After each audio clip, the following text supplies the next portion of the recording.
Alors, des nouvelles crypto-monnaies apparaissent régulièrement, frénétiquement même, depuis ce début d'année. Pourquoi et dans quel but? Quel est l'intérêt? On en parle avec Éric Manceau, cofondateur et président de WeFundia et Refundia, qui sont deux plateformes qui proposent un nouveau mode de financement des entreprises non cotées en tokenisant leurs actifs. Et vous êtes membre aussi de l'ADAN, qui rassemble les professionnels du secteur des actifs numériques et des technologies blockchain en France et en Europe.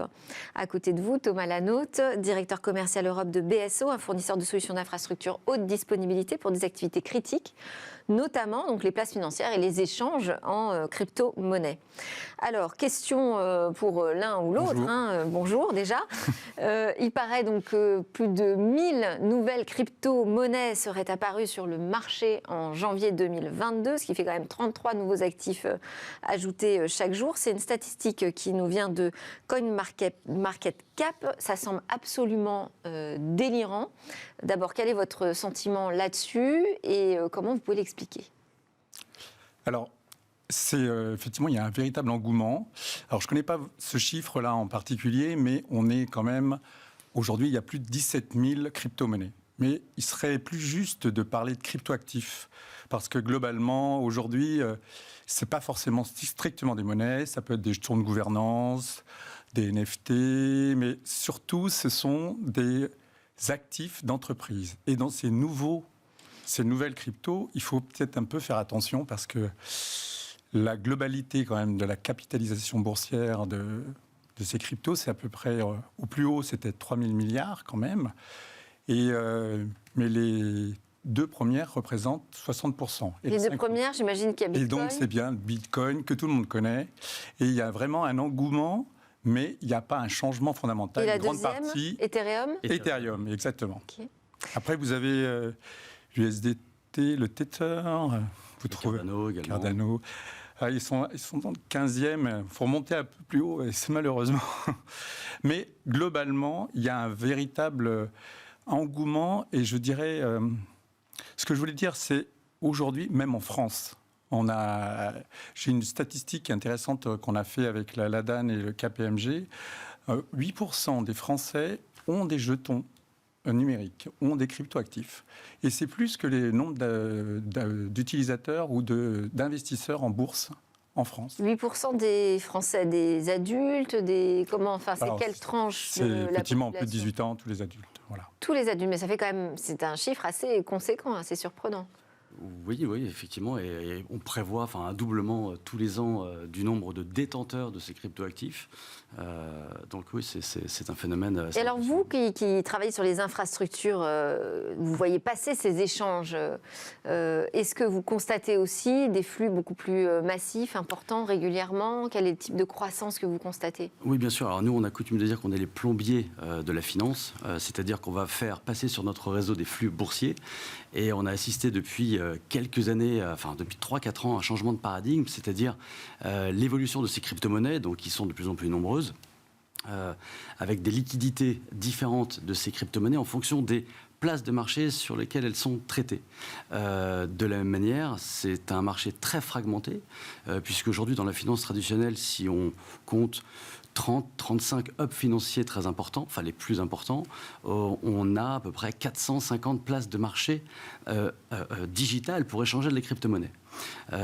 Donc, ça veut dire qu'on est vraiment dans une finance plus décentralisée qu'avant, mais d'un autre côté, vous me dites, finalement, les crypto-monnaies, on en a 17 000, mais tout se concentre sur les deux premières.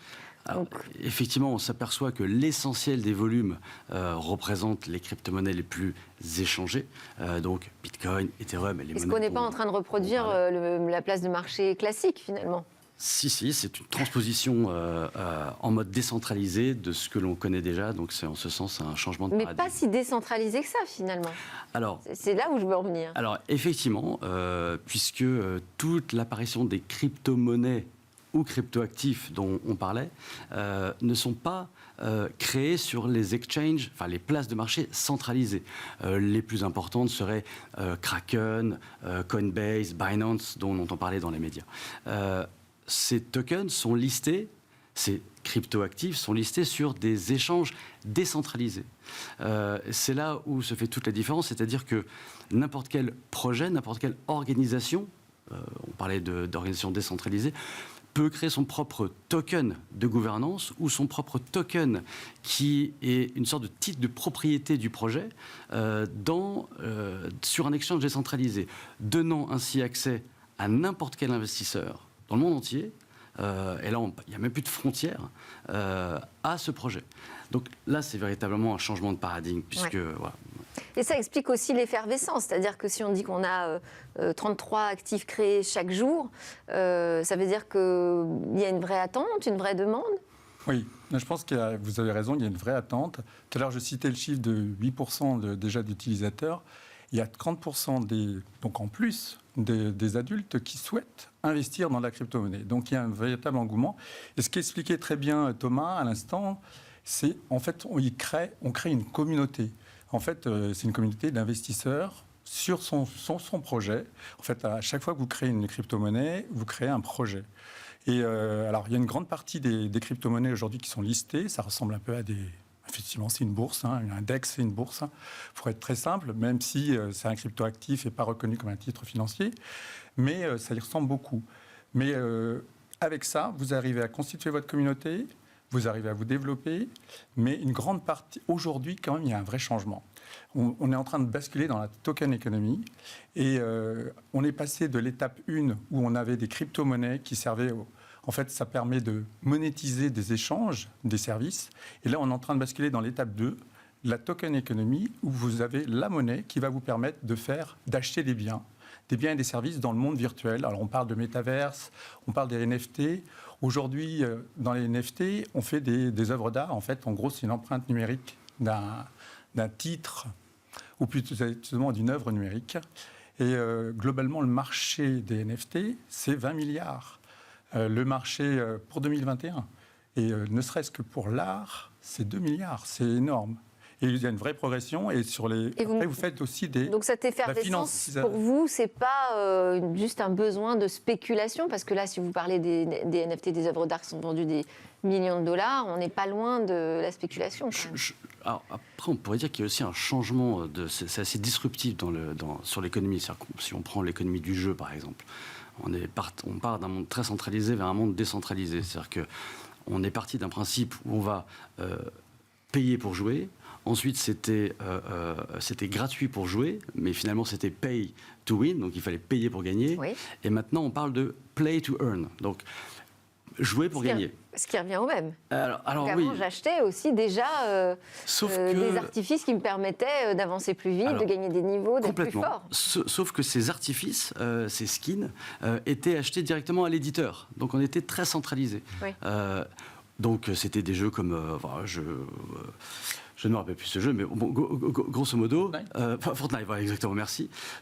Et aujourd'hui, on a assisté à une effervescence autour de ces nouveaux modèles, où vous allez jouer pour gagner des crypto-monnaies, qui vont vous permettre d'échanger ces crypto-monnaies du jeu contre des monnaies traditionnelles, ou des NFT, c'est-à-dire des skins, donc des artifices, ou des morceaux de terrain.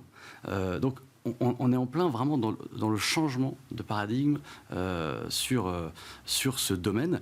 Et on peut parler d'un jeu comme Axie Infinity, qui aujourd'hui rassemble 350 000 joueurs quotidiens qui vont jouer à ce jeu. Et il y a quand même un intérêt éducatif et un intérêt pour permettre à des personnes dans des pays en voie de développement d'avoir des revenus complémentaires. Et en plus de ça... c'est une économie qui échappe aux éditeurs? Alors, oui et non. Alors, on pourrait... oui pour le moment, mais c'est en train de changer, bien évidemment.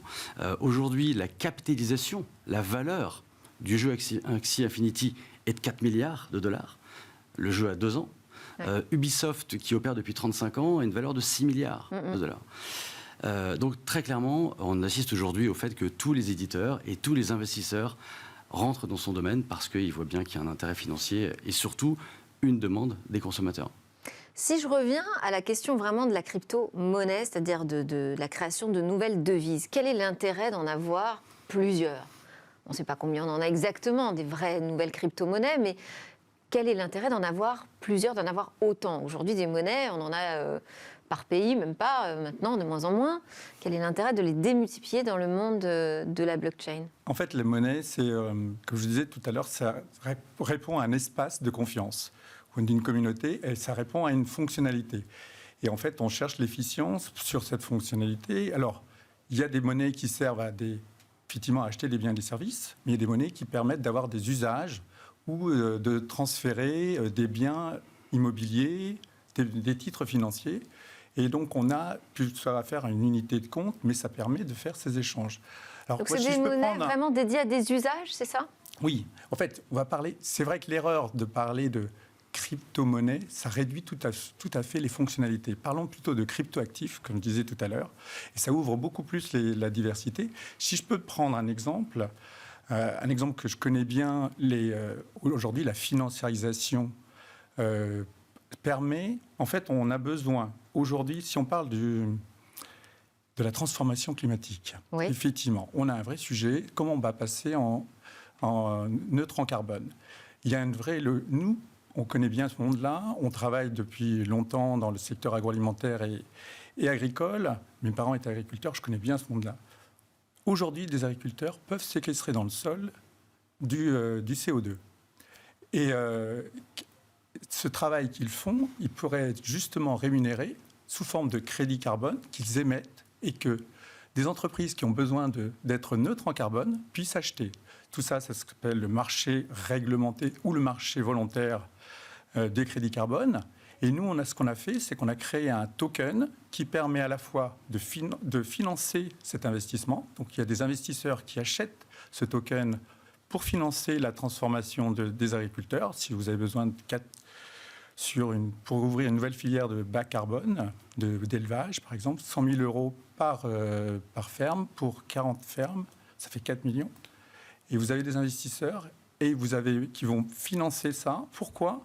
Parce qu'ils auront une vraie une vraie visibilité, je dirais, sur l'impact. Parce que la vraie question, c'est le greenwashing. Ouais. Donc vous faites un token qui a une double face, à la fois financement et crédit carbone, et à chaque tonne de carbone séquestrée dans le sol par l'agriculteur, vous émettez un crédit carbone. Et qui sont achetés par un distributeur et qui peut vendre auprès de son consommateur. Écoutez, j'ai vraiment une démarche bas carbone. Ce que je veux dire, c'est qu'on est dans Quand je parlais de token économie, on parle de tokeniser des biens immatériels, aussi des biens matériels. C'est ça qui ouvre beaucoup d'espaces nouveaux. Et je pense que les échanges de CO2, grâce à la technologie de la blockchain, seront peut-être plus sécurisés que ce qu'on a pu connaître il y a une dizaine d'années avec... Ah oui, il y a eu quelques scandales. Oui, merci Thomas de prendre cet exemple. Alors, c'est tout à fait ça, et c'est ça l'intérêt, c'est qu'il y a une vraie origine. Il y a effectivement cet aspect de création de nouvelles monnaies pour des usages spécifiques. Mais moi, j'en ai noté une monnaie qui s'appelle Pi. Donc adossé au réseau Pi Network, qui compte visiblement déjà plus de 8 millions d'utilisateurs. Et là, l'intérêt, je dirais, justement, c'est lié sans doute au réchauffement climatique, mais l'intérêt, c'est d'avoir une monnaie qui est très peu gourmande en calcul, donc presque une crypto-monnaie verte, puisqu'elle repose sur une plateforme mobile. Aujourd'hui, on n'a plus besoin d'avoir un ordinateur super puissant pour pouvoir miner de la crypto-monnaie. Avec Pi, on peut miner simplement à partir de son smartphone. Oui, effectivement. Vous ouvrez en fait le débat de savoir si la blockchain est énergivore. En fait, souvent, on confond l'utilisation de l'énergie et l'empreinte carbone. C'est-à-dire qu'il y a encore quelques années, quand l'essentiel du mining se faisait en Chine et utilisait des énergies carbonées, l'empreinte carbone était extrêmement négative. Aujourd'hui, il y a un réel intérêt, une réelle appétence des acteurs qui estiment qu'on n'est qu'au début de cette révolution autour de la blockchain et des crypto-monnaies et des crypto-actifs. Il y a un véritable consensus aujourd'hui pour aller vers des énergies renouvelables, et on le voit bien dans tous les pays où l'ensemble du mining, où l'ensemble des ordinateurs qui constituent la blockchain, c'est-à-dire cette base de données distribuée qui comporte des milliers et des milliers d'ordinateurs, il y a vraiment un consensus autour de l'écologie et du fait que l'empreinte carbone soit la plus minime possible. Et encore faudrait-il comparer cette empreinte carbone avec d'autres écosystèmes traditionnels. Sans doute simplement, je faisais référence au fait que l'arrivée de nouvelles monnaies peut être aussi motivée par cette question énergétique. Alors effectivement, en l'occurrence, Pi, et comme beaucoup de monnaies aujourd'hui qui apparaissent, ou de cryptoactifs qui apparaissent, ont une volonté de montrer qu'ils sont beaucoup moins énergivores que peut l'être le Bitcoin ou encore l'Ether aujourd'hui. Mais l'Ether est en train de changer. On a des protocoles qui permettent d'avoir des résultats en termes de consommation d'énergie bien moindres. Mais moi, je pense qu'il faut voir les choses, effectivement, il faut les comparer. Quand vous utilisez des infrastructures de paiement, vous faites tourner des ordinateurs partout dans le monde et ça chauffe et ça consomme. Et un autre point que je trouve intéressant, et je pense que c'est intéressant de... aujourd'hui, quand vous produisez de l'électricité, vous êtes obligé de la produire constamment. Donc si vous ne la consommez pas, vous la perdez. Une autre façon de la stocker, c'est de miner, en fait, et de produire des cryptoactifs. Et vous pouvez les réutiliser ultérieurement. En fait, c'est une sorte de batterie de notre surplus de consommation énergétique. Je n'avais pas encore vu ça comme ça. Quels sont les secteurs... En fait, c'est un patrimoine. Vous créez un patrimoine. Quels sont les secteurs aujourd'hui qui sont les plus actifs, qui créent le plus de cryptoactifs ? Où est-ce que ça se passe en ce moment ? Bien, c'est essentiellement toutes les applications décentralisées autour de la blockchain Ethereum et éventuellement de la Binance Smart Chain, qui est un peu son pendant beaucoup plus accessible en termes de frais de transaction. Donc de plus en plus de projets s'y mettent. Et autour de quelques applications principales comme la finance décentralisée, donc le prêt-emprunt de monnaie cryptée pour des usages divers et variés, notamment le trading et des prises de position risquées sur les marchés. Le blockchain gaming dont on parlait, aujourd'hui il y a des dizaines de jeux qui se lancent sur les marchés, sur les différentes plateformes. Également tout ce qui est résolution d'incidents d'assurance, puisqu'on va pouvoir programmer dans la blockchain Ethereum des scénarios. Donc ça aide à régler ce genre de problématiques. Maintenant, ce qui est important de dire, et vous en parliez au début de l'émission, beaucoup de crypto-monnaies se créent et il y a beaucoup d'escroqueries. C'est-à-dire que ce n'est qu'une transposition du monde réel.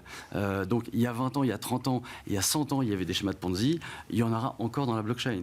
Donc souvent, on n'entend parler que de ça, parce que voilà, ça défraie la chronique. En 2021, 8 milliards de dollars ont été subtilisés. C'est encore rien par rapport à ce qui se passe dans la vraie vie. En revanche, ce qui est sûr, c'est que c'est un monde qui est non régulé encore, pas encore tout à fait régulé, pas assez régulé. Et il faut faire attention à faire ses propres recherches avant d'investir. Très bien. Donc, quand vous voyez arriver une nouvelle crypto-monnaie, vérifiez quand même qui y a derrière, quelle est la plateforme qui la gère. Merci beaucoup à tous les deux. Merci, Éric Manceau, cofondateur et président de WeFondia et Refondia, membre de l'ADAN, et Thomas Lanaute, directeur commercial Europe de BSO. Merci pour vos éclairages sur ces crypto-monnaies. Merci. Juste après la pause, on va parler de données personnelles et de souveraineté numérique.